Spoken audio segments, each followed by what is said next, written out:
This is CinePunked. This episode, The Blood of a Poet.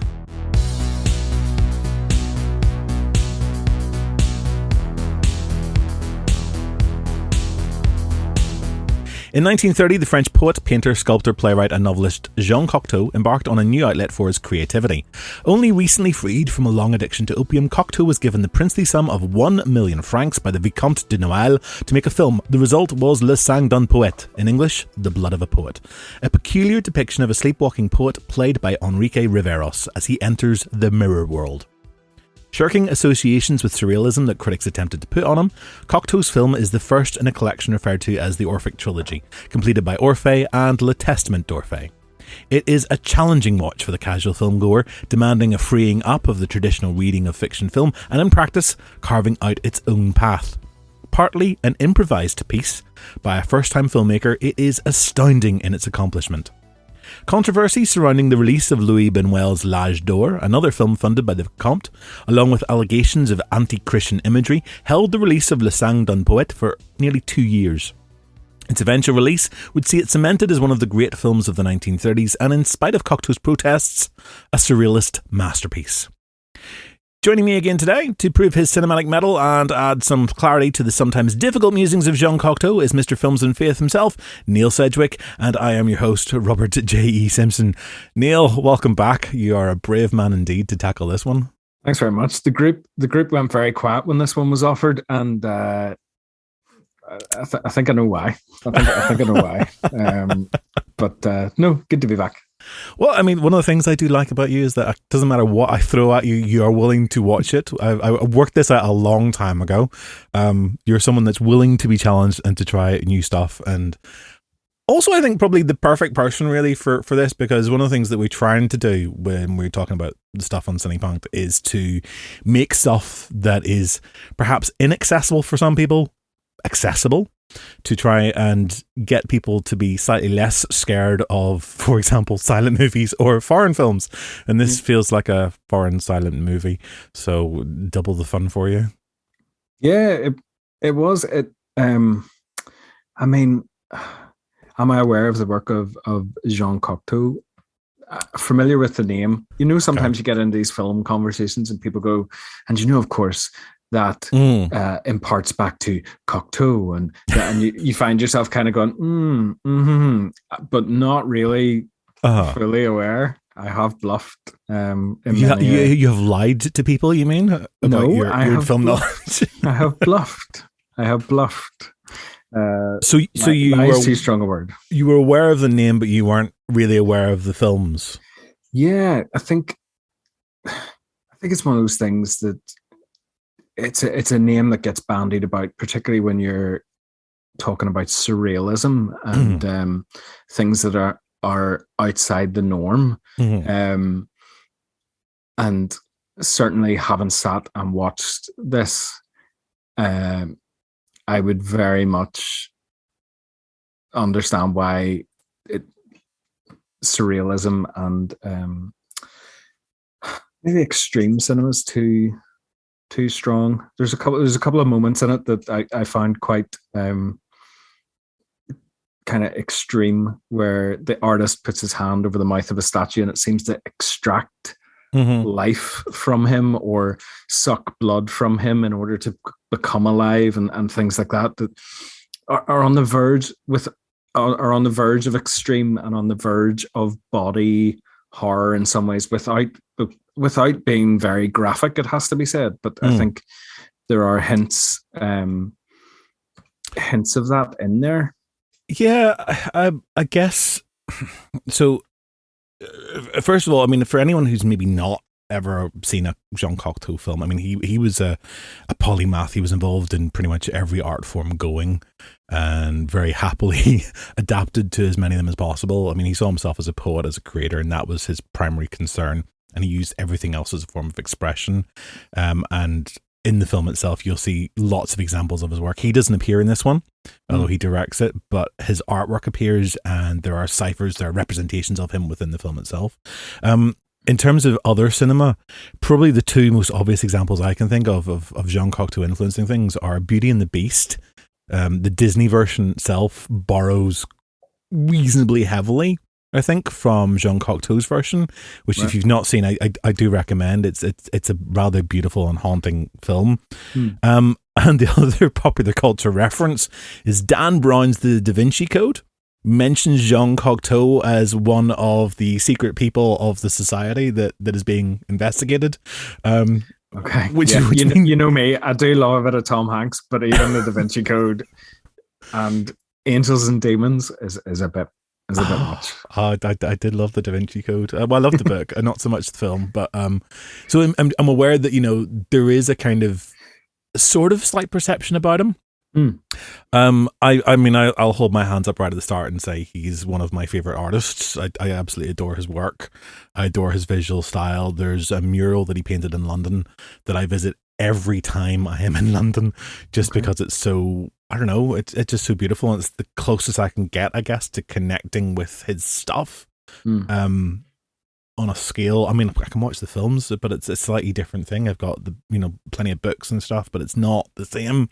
And he did write quite openly about his work and his creativity and his processes, and he wrote about film, although the stuff that he writes about film is not of a really in-depth academic kind of thinking. It's a little bit more accessible to the layperson, which I think is a really good thing. Now, you mentioned surrealism, and I think that's probably a pretty good place for us to start with this conversation. So this is going to be a little bit all over the place, listeners, because this film is a little bit all over the place. It is not a strictly linear fiction narrative. This is an exploration of not a dreamscape, but a sleepwalker. So there's a sense of this tying back into our conversation a few weeks ago about the Cabinet of Dr. Caligari, the Robert Vine film, which was a film that Jean Cocteau himself was offered to do a remake of, to take on the role of the somnambulist, to take the Conrad Veidt part in a 1935 sound remake of that film. That didn't happen. It strikes me that there is probably a connection between those two films, and I would encourage those of you who listen at home to go and dig out Cabinet of Dr. Caligari and to watch The Blood of a Poet, and then have a think about that character. And we may come back to this, I think, and probably in a future episode. But Cocteau himself was not a surrealist, or at least he said he wasn't a surrealist. Yeah, he was very, very keen to put down any kind of sense of this. So this is how he describes it. I'm taking this from Cocteau's book, the book of Cocteau's writings, The Art of Cinema. So this is something he wrote for Le Figaro in November 1930. And he describes Le Sang d'un Poète as a film in Chaplin's sense of the world, is a realistic documentary about unreal events. The style is more important than the plot, and the style of the images allows everyone to suit himself and read the symbols as he wants. Because Freud was right when he said in the preface to The Gambler that an artist does not need to have thought of certain things for them subsequently to become the main theme in his work. So Cocteau doesn't he doesn't think this is a surrealist film. He himself is not a surrealist. He'd fallen out with the surrealists. And because he says this isn't concerned with dreams, and surrealism is very, very focused on dreams. This isn't a dream we're watching. But what's weird is he says this is a documentary. So take from that what you will. That statement in itself feels quite surreal, having watched the film. And I think, I don't know, like if you lined up 15 critics or whatever, I'm sure you might find that they don't think that this fits into surrealism. But I think that's just a really easy word, like an accessible word as a means of describing this, because it's not it is not a documentary. Like, well, he's saying in the sense of a documentary of what his own life as an artist, or what does he mean, do you think? This is points where I can almost recall one of my lectures from my undergrad, and my professor Sam Odie talking about this. I'm sure he talked about Cocteau, because I this seems like one of his kind of statements that he would have made. He used to always say theory was practice and practice was theory in terms of like filmmaking. You know, he saw them as being interchangeable, and I kind of get it. So I think what Cocteau is sort of suggesting is that when we think about documentaries, we think about literally we are covering reality. You know, we're literally, it's like if someone was to stick a camera on you and me right now, and film us having this conversation, that would be a document of it. That would be a documentary. But it's also true that documentaries are not always. You can have a documentary that includes pieces that are staged for the camera. I've been involved in a couple of reconstructions as an actor, as a performer, and you know, I am part of the documentary. It's still part of telling the story. So what Cocteau is doing is he is basically exploring the actual thoughts of his subconscious as he's writing his poems, as he is in a sort of semi-dreamlike state, and those images that he sees, he is then depicting on camera. So in that sense, he is literally documenting his thoughts. Right. If he is a poet. I mean, like, so I think he's seeing things slightly differently from you and me. This is where kind of the lines get blurred, because if he is documenting thoughts and dreams, is that not surrealism? Does that not fit in with the surrealist? Or did he just take so much against them that he wouldn't want to be associated? I mean, the big part of the problem was he had a fallout with Andre Breton, who had basically conceived who'd really sort of established the surrealist movement in circa 1924. And the two of them, I think, had hung out. They fell out, and Cocteau went his own way, because I don't think Cocteau ever quite fitted in with anybody.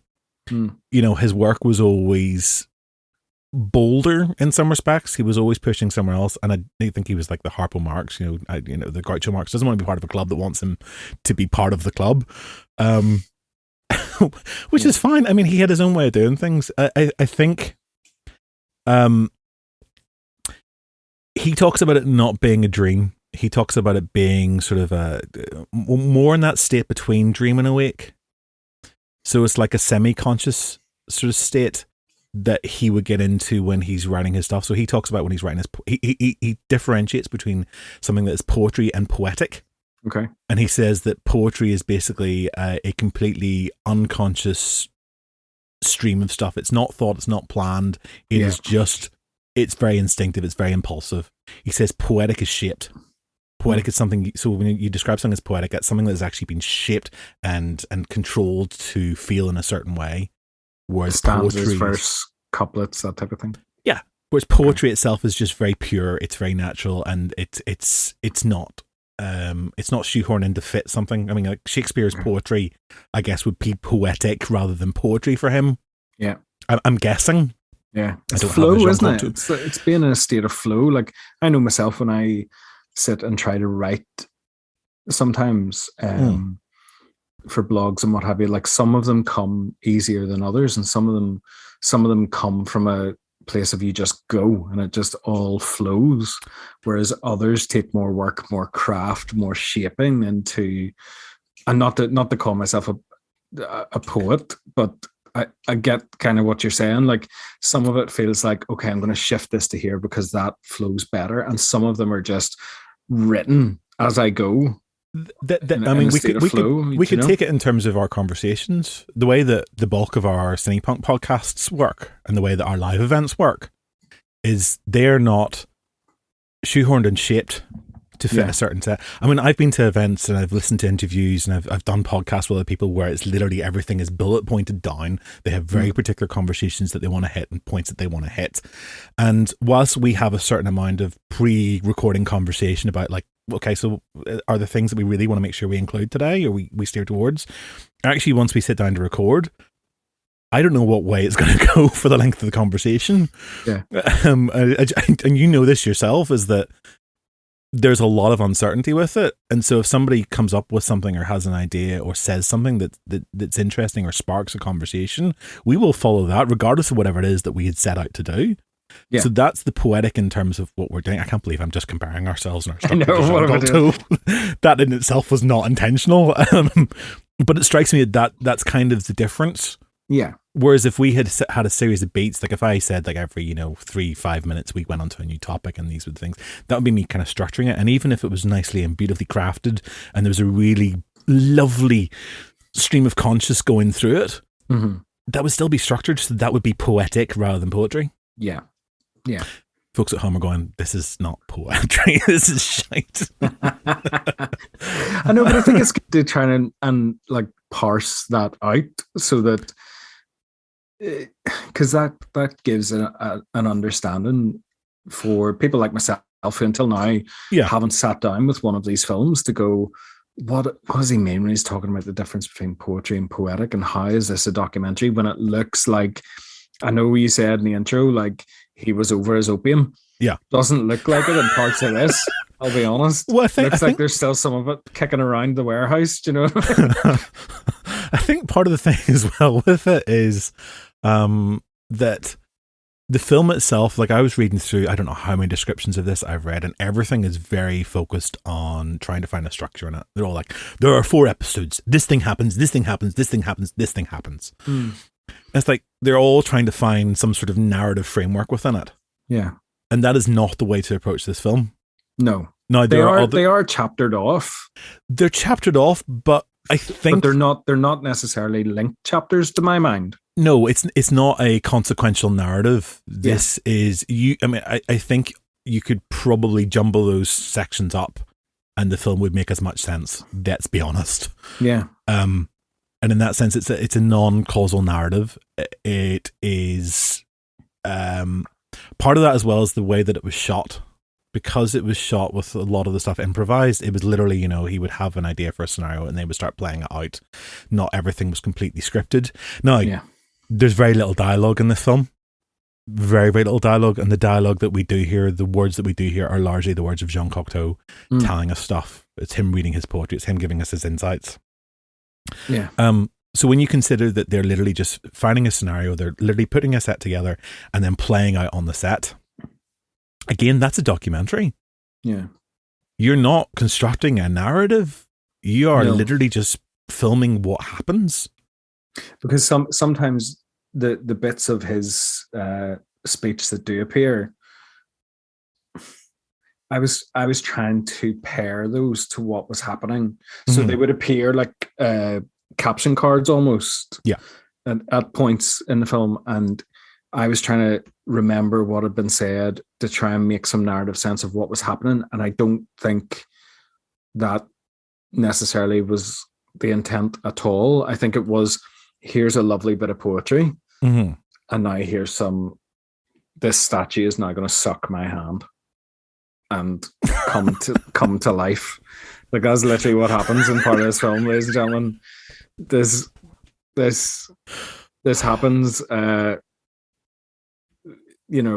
Here's a bit of wonderful poetry, and now I have a mouth appearing in my hand, almost like stigmata, and things like that. And it's so that the kind of poetry or the prose of it don't connect to the imagery.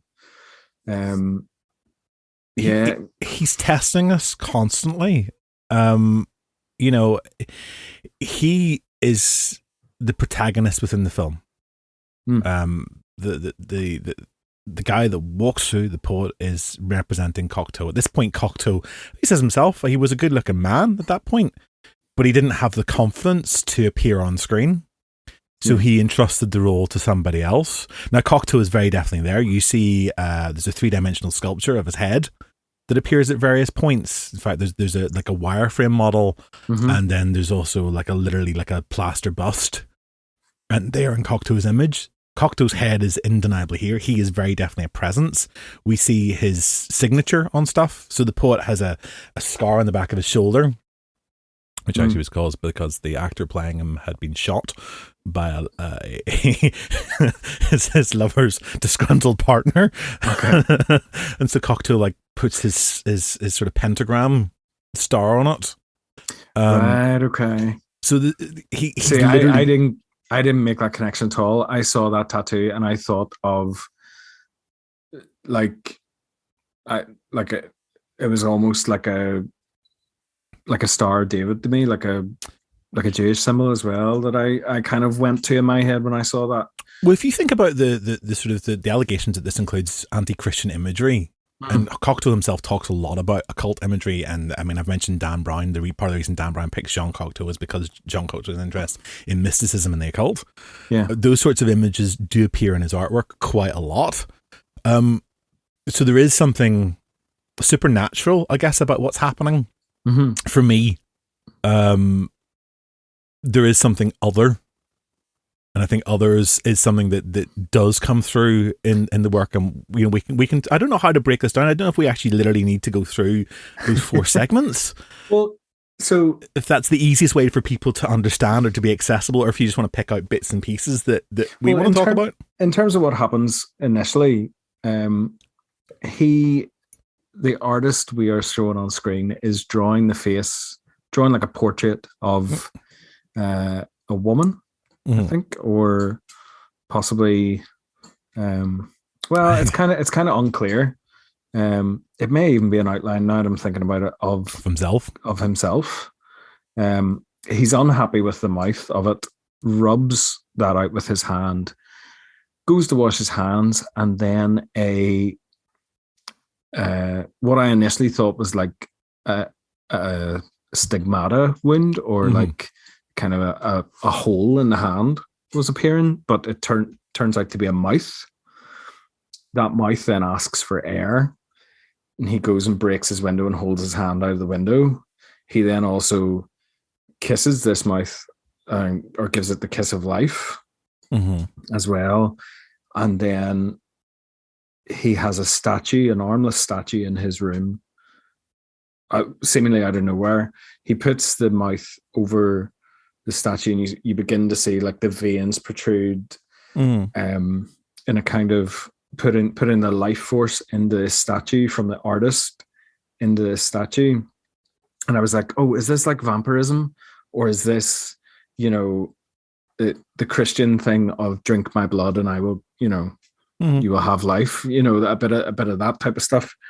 All very, very, very strange. And then this statue basically prompts him to go through a mirror into he says sleep. You're referencing sleepwalking there, like he was never awake, and I didn't get that. So there's a point at which there is a point at which he looks at his hand and he starts touching himself. He's lying on a bed, and then it cuts. And there's a very definite masturbatory kind of suggestion within that. I read somewhere that he's basically given himself both a hand job and a blow job at the same time. With that, so there's that. He transfers the hand to the mouth, but he wakes up from that before he then goes to her and is sent through into the mirror. Yeah, which given just on that mirror thing, given some of the recent episodes that I've appeared on, gave me big Matrix Resurrection energy, because that is how they travel in that world. And I was like, oh. Well, let's talk about the mirror thing in just a second, because I think it's really important. So you've got that. You've also got a point where he drowns that hand.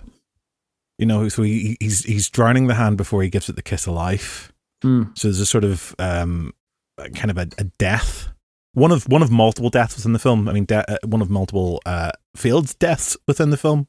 And then he goes in through the mirror. The statue's played by Lee Miller, who later on became a filmmaker and a photographer and worked a lot with Man Ray, who also is a surrealist. I think this is her only film.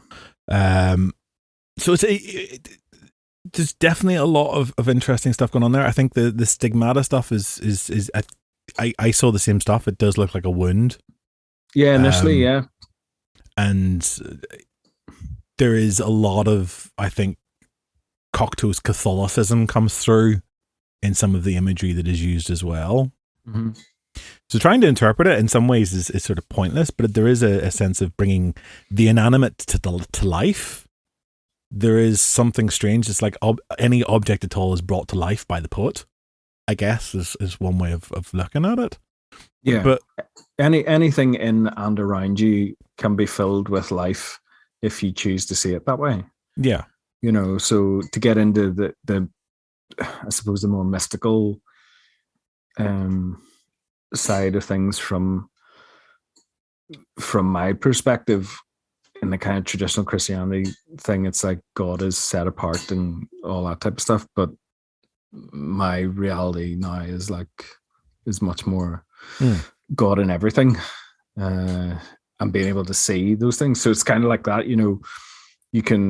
that statue can come to life if you, it can, whatever you determine life to be. It may not be a physical life as such as this statue becomes, but certainly life can be put into things if we choose to do it. So I think if you take the sense that the character is both asleep but also awake and conscious, it is this sort of weird half state. I think Cocteau himself was referred to as a sleepwalker rather than a dream, and he's very clear about that difference. Because if it was a dream, it would definitely be surrealism, but it's not. And the mirror, the mirror is hugely important. I mean, the mirror, that ties into Lacan's theories about the mirror phase and childhood development. This is about the point at which, a child that's growing up recognizes itself for the first time in a mirror and sees its true self and its form as a living human being. There is something about the mirror within all these works that is reflecting all these films. You just mentioned The Matrix Resurrections, and The Travel by Mirror. But what ultimately is the goal? Ultimately, in the mirror land, they're discovering their true selves. That is always what it's about. The mirror is a reflection of ourselves. It's a way of seeing into ourselves, and the journey that the poet then goes within the mirror world tells him something about himself. And that shot where he goes through the mirror, by the way, for 1930, lovely. Really, really good. No, genuinely, there's a lot of shots in this where you kind of go, that's really clever. And he did it all without any knowledge of how to do it. I was reading, he was talking about Chaplin. When I was reading about him and Chaplin, he was quite fond of, and one of the filmmakers that he actually admired, although I think he thought that Chaplin could do more than just do comedy. But he had no idea that you could use tracks and reels to achieve your shots. So what he does is very much practical ways of doing it. Yeah. The mirror stuff is I mean, obviously there's a jump cut there and he goes between sort of the glass and water, and then as he's walking down the corridor of the weird hotel, the poet is being pulled along on ropes. Yeah. And the floor, if you look, is actually moving. It creates this weird distorted. I think it's very effective. You end up having a very slightly trippy movements of the actor, and everything just feels like slightly unreal. And I spent a lot of time trying to work out exactly how cameras were positioned and what angles the sets were at in order to get this slightly awkward body gestures. Yeah, it looked like he was being pulled. I felt the shot was from above. Yeah. And he's being pulled and trying to resist being pulled because the motion of the room is trying to just get him through there, but he wants to stop and look through these keyholes of these kind of locked hotel rooms. Where do you right? Here's a question. Where do you think he is at that point? Where's the hotel? I kind of thought, is this an underworld, a hell of sorts? Because what happens in those rooms? Yeah. And again, going back to being brought up in church, there's a lot of those individual rooms. There's like a kind of Mexican bandit who is repeatedly shot by like a firing squad. He then comes back to life and gets shot again. There is a child being really badly treated in a room by an old woman with a whip, and the child is like wrapped, not in some ways in chains, but like with bells, like, and then gets hung above this fireplace like a hunting trophy. And I'm like, it puts me in mind of those things that I used to hear a lot in my past, where it was like, hell will be a place of eternal torture. And you will just get that. So like the idea of just going into a room and just being shot over and over again is kind of in line with that thinking of what hell could be. Well, if you take that further and we look at the other couple of rooms, I mean, there's also a room in which there is a hermaphrodite that is displayed to us, which is a weirdly beautiful kind of sequence. Very, very, very, very striking visuals. I just love the visuals of it. I had one of the shots of that as my header on my Facebook profile for a long time. Yeah. I just love the look. But then when it's finished, over the groin, this sort of half man, half woman, and it's bits of both anatomy that you'll see through the holes in the backing. There's a sign say danger les morts, or danger des morts, danger of death. Yeah. So again, there's this kind of warning that the hermaphrodite, the human body, sex, risks death. I don't know if that's a particular fear about hermaphrodites, but it's certainly a fear about that sequence. And then at the end of the corridor, the poet shoots himself. Yeah. Receives a laurel wreath and then decides, no, do you know what? I don't want to die, and goes back into the other world. So death is very definitely there. Now you've mentioned hell and underworld. It is worth remembering that this is part of a trilogy known as the Orphic trilogy. So as we're dealing with Orpheus and the underworld, this is definitely, I think that's there. I think that that kind of hellish landscape is there. And if you watch the other two films in this trilogy, I mean, you have to watch the trilogy for it to make complete sense. By the time you get to Testament d'Orphée, this basically makes a lot more sense in terms of that voyage into a hellscape. I'm not telling you that that's necessarily what's in your future, Neil, but it might be in your future. Do you know what? I genuinely do want to, though, because I find it fascinating. And I think one of the things is because in some ways people might listen to this and go, this sounds like one of the strangest things ever. And it could sound like an absolute turn-off for people. But one of the things to remember about this is it's 50 minutes. Yeah, it's not even an hour, and partly because of how film were made in that time, I suppose. But also, it would be difficult. Like everything now is 2.5 hours, 2+ hours. It is very rare that you get out of a cinema within 90 minutes now, and I think part of it is it's very hard to live in those worlds for much more. Like I dare I say I enjoyed watching this, but I don't know if it had continued for much longer. Like I think there's a tolerance level that people will have for this type of thing, and I genuinely think 50 minutes to an hour is probably the sweet spot for this. Well, he's not working to commercial concerns, I think, is a big part of it. And he says this himself, is that, you know, when he makes Orpheus and Beauty and the Beast, they're films that have a very definite commercial mindset to them. Although this film was incredibly popular, it played in there was one theater in New York that was playing with it still the day he died, you know, like, right, okay. So 33 years later, it's still playing in cinemas, you know, it had a longevity, it had an influence on other things. But because it wasn't being played for commercial concerns, he was able to be a little bit more experimental in a way that he wouldn't be able to do later on. Although he would then go back to being slightly more experimental and creative. And after this, he didn't make a film for 16 years.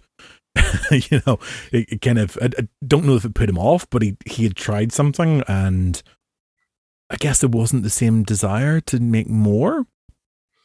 You know, and I think he got frustrated by everyone trying to to ascribe a meaning onto it that he didn't necessarily say was there, but also he kind of says that if you choose to see something there, that is what you see. That's essentially what he's saying in a lot of the articles that I've read him where he's talking about this. It's just basically, it is what it is. And that's one of the things that I like about it, is that obviously I'm bringing, like I've referenced, you know, my past in church in this, and you've mentioned the anti-Christian imagery, which I didn't find anything particularly anti-Christian in it, but I found it fascinating in terms of the religious imagery and the mythological imagery and mystical imagery and things like that, particularly towards the film's end. And it's like, that kind of becomes like, I had sent you a message earlier in the week going, this is like catnip for me. Like this pushes a lot of my buttons in some ways. Yeah. again, probably like you're saying, not in a way that probably Cocteau would ever imagine, but it's what I bring to it, and what I bring to a lot of what I watch influences how I see it. So that means that those things like comparing that hand washing to stigmata and things like that, that's where my brain goes to when I see imagery like that. But that's, I think that is what they are, though. I think he's aware of those things. He's brought up in a similarly religious background. So it's not a surprise that he incorporates that stuff. He painted murals in churches. I mean, he was the religious background, regardless of whatever he thought himself about his faith, was still something that he was interested in. Yeah. I think that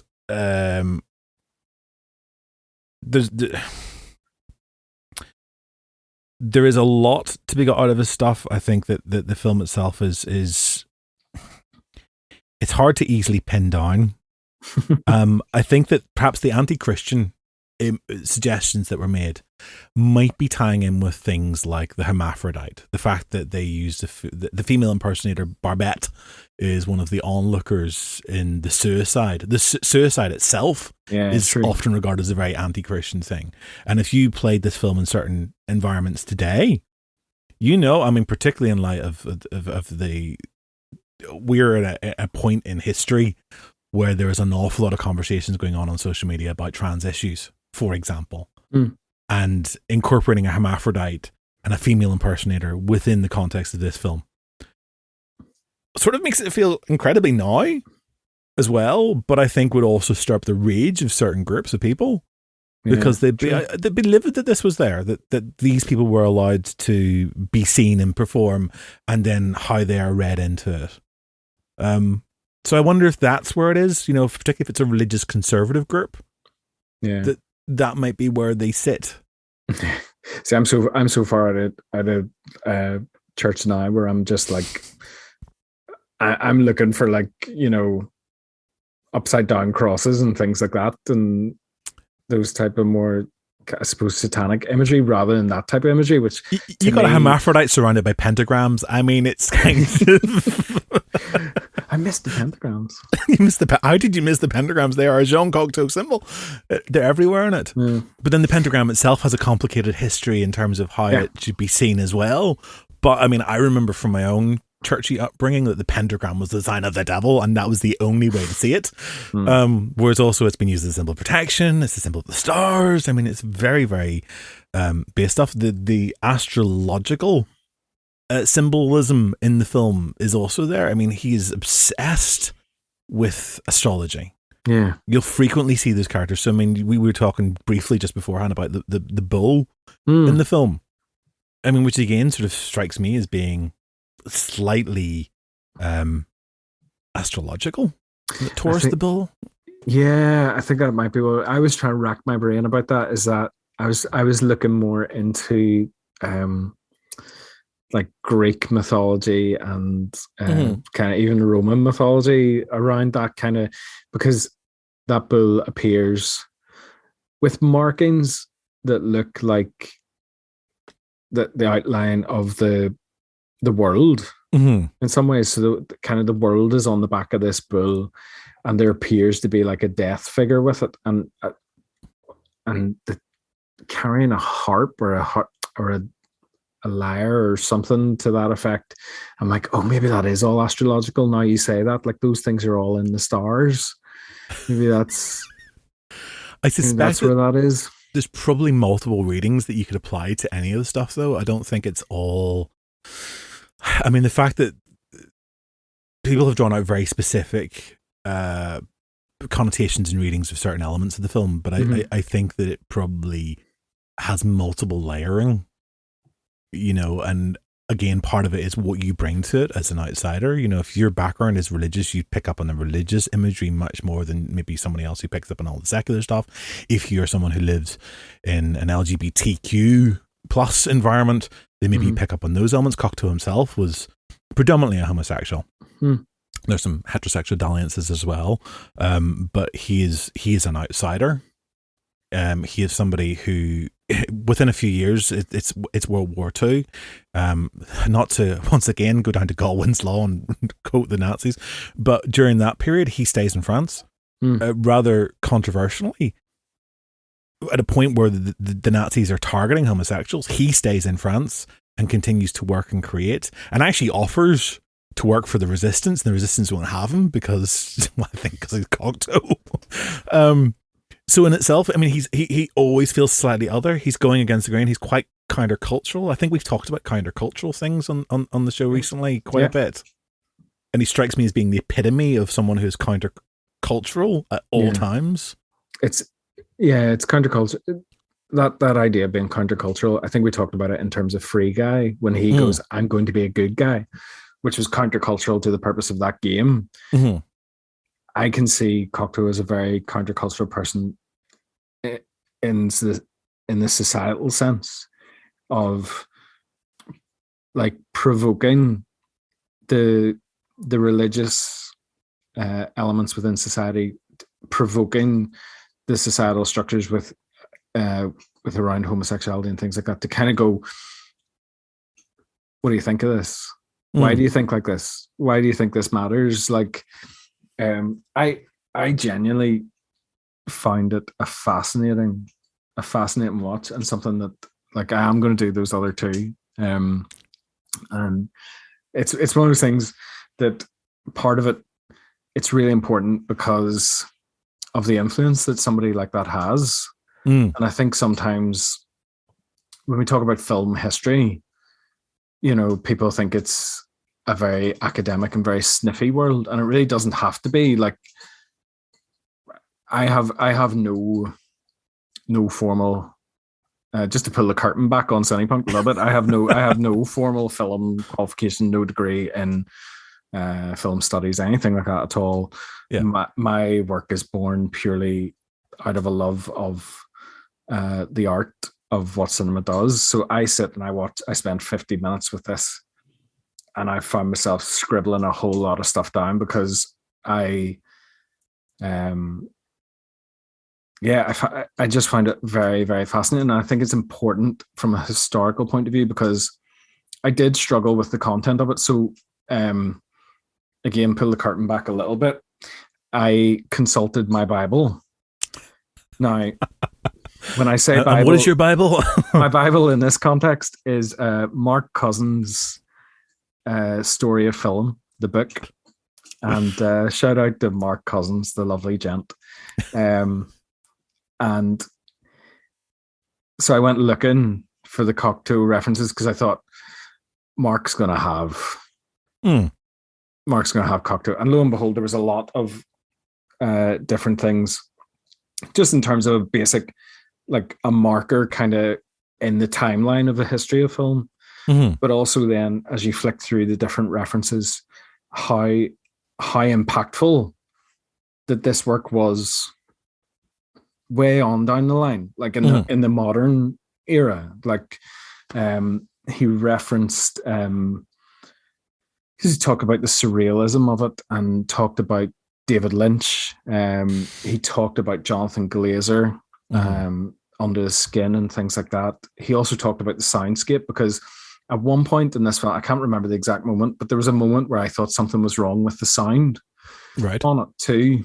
But Mark Cousins in his book refers to Scorsese's Raging Bull, and one of the fight sequences where, you know, the sound all becomes very muffled and very indistinct in the fighter's head when you're in that kind of POV shot, and like he's like, that is a, you know, you could see that as a callback to Cocteau and some of the soundscapes that he uses within his film as well, you know. So it's fascinating to me how somebody making a film in 1930 can still be seen in, you know, even that mirror thing, which is a very momentary notice, but that's a film in 2021 that made me go, oh, that could potentially be a reference all the way back to that.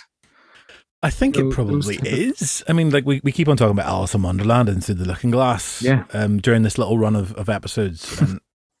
But I think visually, I think Cocteau is the place where you actually see that transition in a way that we do recognize from today. I mean, the transition that he goes through the mirror is not dissimilar from The Matrix. Mm-hmm. I think that's a deliberate. It's either a conscious or an unconscious callback to that. It's probably been filtered through half a dozen filmmakers since. Yeah. But I think it does call back to that. The soundscape's an interesting one. I wonder how much of that was deliberate and how much of that was Cocteau basically just making it up as he went along. And that's the results that they got that day. Yeah. Because I know that there's talk about the final shots of the film where it's all quite... basically, there was somebody in apparently had been told to clean up the set as they were finishing filming, and he starts brushing around and kicks up all this dust that they end up just filming through. Okay. Just because that's literally what's happening. I mean, that's again, this comes back down to it being a documentary, I suppose, as well. It's documenting what's happening in front of the screen, which is itself an interpretation of something that he has imagined. Yeah. So there is stuff like that. I think Lynch is very definitely I still find this film slightly uncomfortable. I like it a lot, but there is something about it that sort of threatens to kick you back out. And if you've been dealing with insomnia like I have recently, there's a terrible kind of point at which it's sort of slightly hypnotic and trippy. As you said, the opium is still very definitely there, but it does remind me of some of Lynch's stuff. The last lot of Twin Peaks felt like an accessible version of this. Some of Lynch's short films that I've seen, I've gone to galleries and watched these things at length. Again, there's that kind of element where there's something that's slightly different, where the narrative is not as straightforward, where the viewer is actually having to do some work in order to understand what's going on. Yeah. I find Lynch very inaccessible to me, and I know that could potentially cause upset and the cancelling of everything I try to do. But I think what my problem is, so bear with me. Yeah. When I watch this, I look at it and go, this is something made in 1930. Isn't that incredible to have that made in 1930? I think part of my problem with David Lynch films, outside of The Elephant Man, by the way, which is an absolute wonder, I think part of my problem is my modern conditioning won't allow me to watch those type of films like now. I think my modern brain goes, this shouldn't be happening now.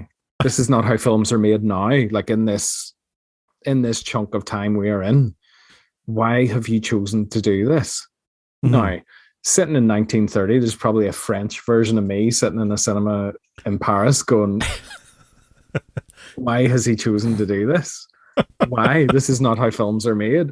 But weirdly, I'm able to kind of separate myself from the current moment to watch something made all those years ago, compared to having to try and watch something that David Lynch has made fairly recently and then go, oh, this is so. But also that said, Jonathan Glazer's Under the Skin, which Mark Cousins refers to as well in terms of this, is something that I find a tremendous piece of work.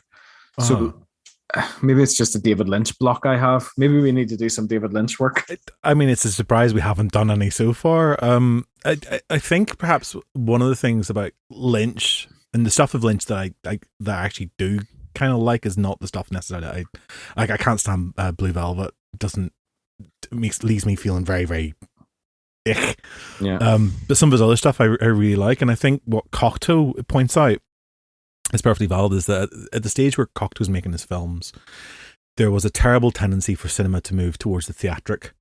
And obviously this is being made at a point where sound has only really just come in, and yet Cocteau largely is depending on a visual sense rather than audio. And so he's not having his actors say an awful lot. We're sort of seeing images of stuff. and those images are then being juxtaposed, they're being contrasted against each other. Things are happening. He's also doing the unexpected and the unusual. He's doing something that's different, that you can only do on film. And I think that is something that Lynch also sometimes does, is that he's doing stuff that isn't strictly causal narrative based. He's doing stuff that is very definitely only possible as an experience within cinema, and that's how Cocteau felt this film should be viewed, was as an experience, not as something that we had to understand as a story, but as something that should just be experienced in the moment. He felt the same way about poetry. Poetry is something that you experienced and you felt. So it's all about feeling an emotion. It's all about kind of responding to it.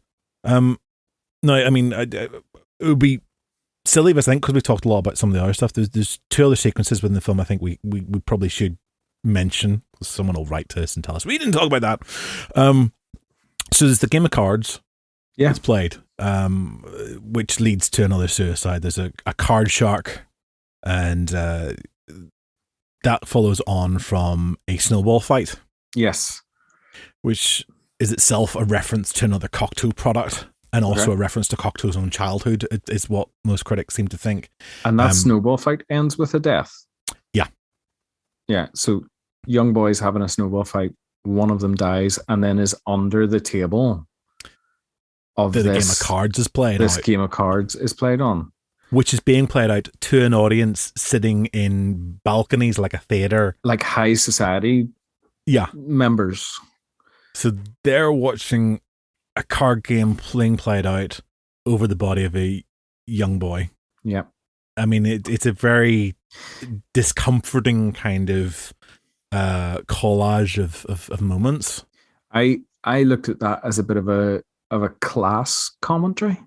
Because there's a game, as the game goes on, one of the players says to the other, "You will need the ace of hearts to beat me."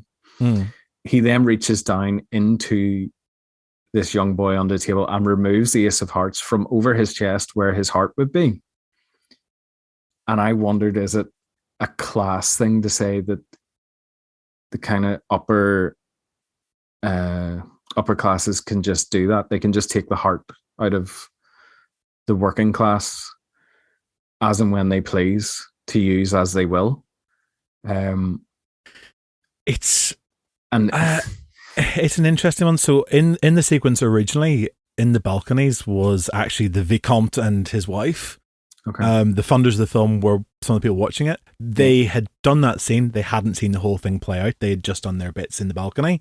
They saw a version of the film and they weren't happy that they were then being depicted watching a suicide taking place. Yeah. And they said, "We ain't happy." And Cocteau had to reshoot that bit with some extras and Barbette, the female impersonator, which is itself is we're actually upping the transgression.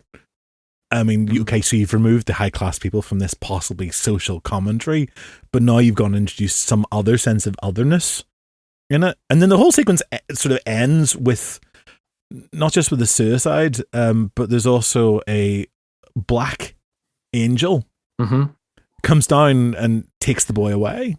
Lies on top of the boy and seems to like draw the boy into itself. I nearly said himself, but I'm not.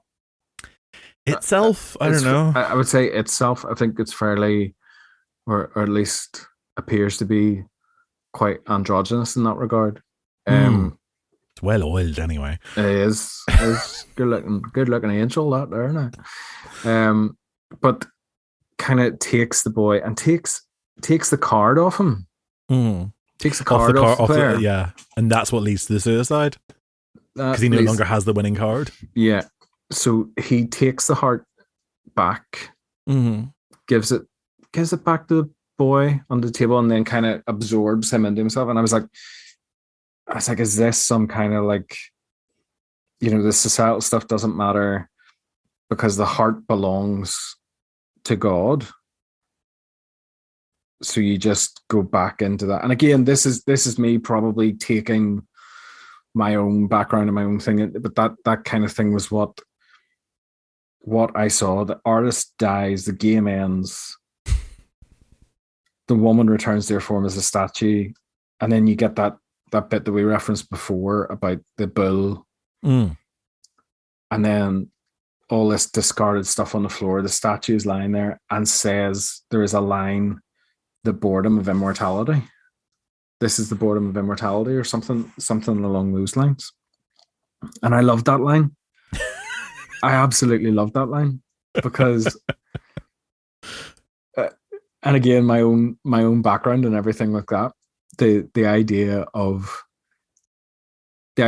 reaching heaven's gates, being allowed into this immortal state, no more pain, no more sickness. Great. Okay, what do we do now? Well, we just kind of stand around here and sing a lot all day in praise of this deity that you've had to work so hard to get in here for, and now just needs the ego stroke like 24/7. Not that 24/7 is a thing anymore, because time's irrelevant here, but anyway, and that to me feels like the most boring, like that's immortal boredom to me.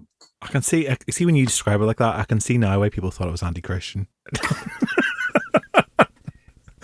You've just kind of like nailed it there.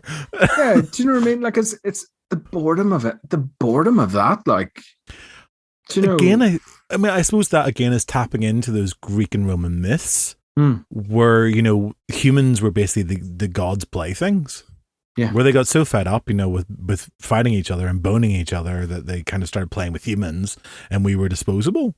Yeah, it is bizarre, and then it all ends with a chimney stack falling, which is like that's such a Freudian image to see. And that chimney stack was at the start as well, so it begins to fall at the very start of the film, and then falls finally at the end, which gives the suggestion that the entire events that we've just seen have happened like that in the blink of an eye. Yeah. Which again was one of the things that Cocteau observes, which again has been pointed out, it's like a dream kind of happens. Feels very intense, a lot of information, but it can happen in a very, very short length of time. And this film sort of acts similarly, even though, as Cocteau says, it's not a dream and it's not surrealist, but clearly Beckon is.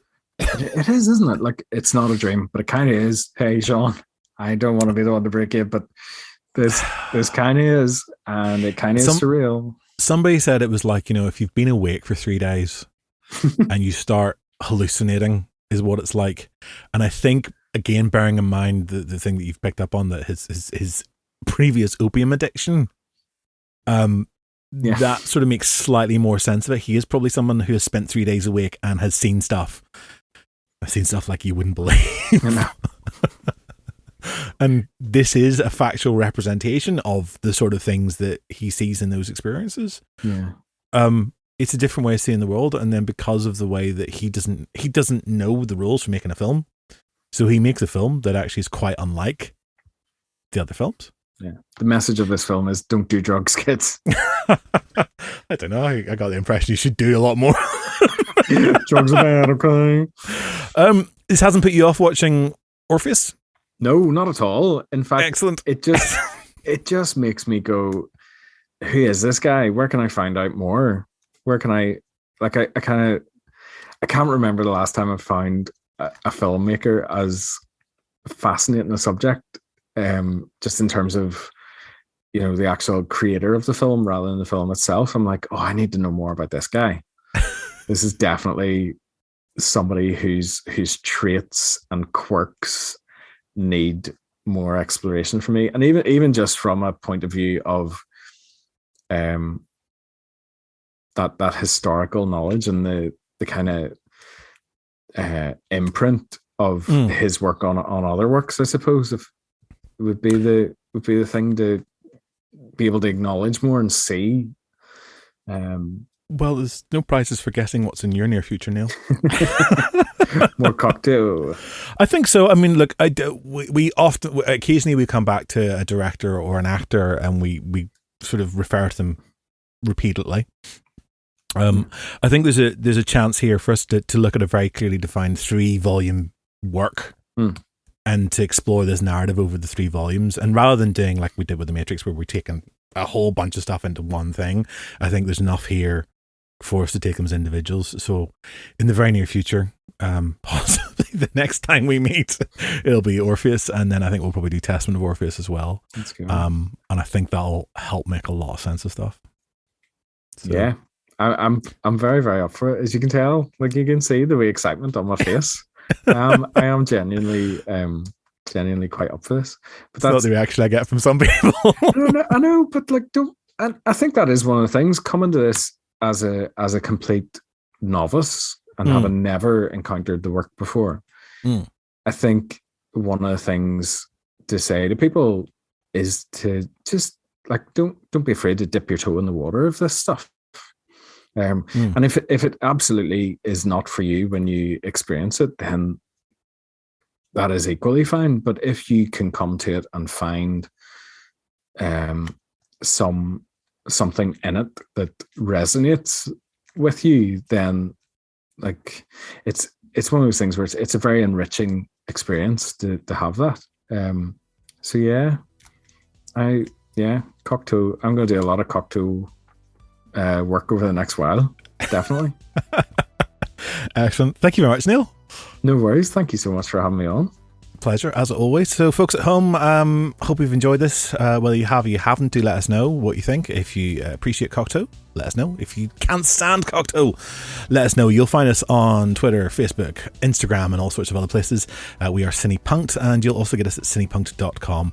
If you like the podcast, do tell your friends, leave us a wee review, make sure you subscribe, and we'll catch you all again very, very soon. Cheerio.